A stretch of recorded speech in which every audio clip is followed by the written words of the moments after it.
Il a marqué toute une génération. Patrick Sabatier est un animateur phare des années 80. Le jeu de la vérité, mot de passe ou encore avis de recherche, Patrick Sabatier a présenté près de 40 émissions au cours de sa carrière. Outre l'animation, il est aussi producteur de ses propres émissions. Après la télévision, l'homme de 70 ans se lance un nouveau défi.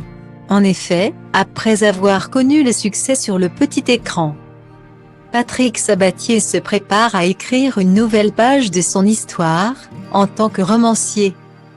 Le présentateur a dévoilé, le 21 septembre 2022, son livre, baptisé La Lettre. Aux éditions du Rocher. Convié sur le plateau du Buzz TV, jeudi 29 septembre. Il explique qu'il lui a fallu du temps pour raconter cette histoire familiale assez dense. Ce moment de l'écriture m'a beaucoup plu, car ça m'a permis de faire mon introspection. C'était émouvant. Pour rappel, l'animateur avait appris très tard l'existence de son demi-frère. Dans son livre, La Lettre, Patrick Sabatier consacre un chapitre à sa rencontre avec Brigitte Bardot. À Saint-Tropez. Il explique alors être en déplacement pour rencontrer la célébrité et négocier une interview.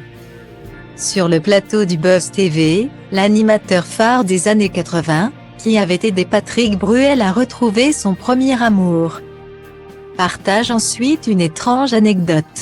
Brigitte Bardot l'a convié à se rendre dans sa maison pour une visite privée. Jusque dans sa chambre, où le présentateur s'est ensuite spontanément allongé sur le lit. Jeudi 29 septembre, sur le plateau du Buzz TV, Patrick Sabatier s'explique sur ce qu'il a vécu avec Brigitte Bardot. Jamais je ne le referai car c'était outrecuidant de ma part. Mais il n'y avait pas d'ambiguïté. J'y allais pour préparer une émission, reconnaît l'ancien animateur de mots de passe. L'occasion aussi pour Patrick Sabatier se réjouir des chiffres de vente de son livre. Mercredi 28 septembre 2022, le roman était en rupture de stock sur Amazon, comme le révèle TV Mag.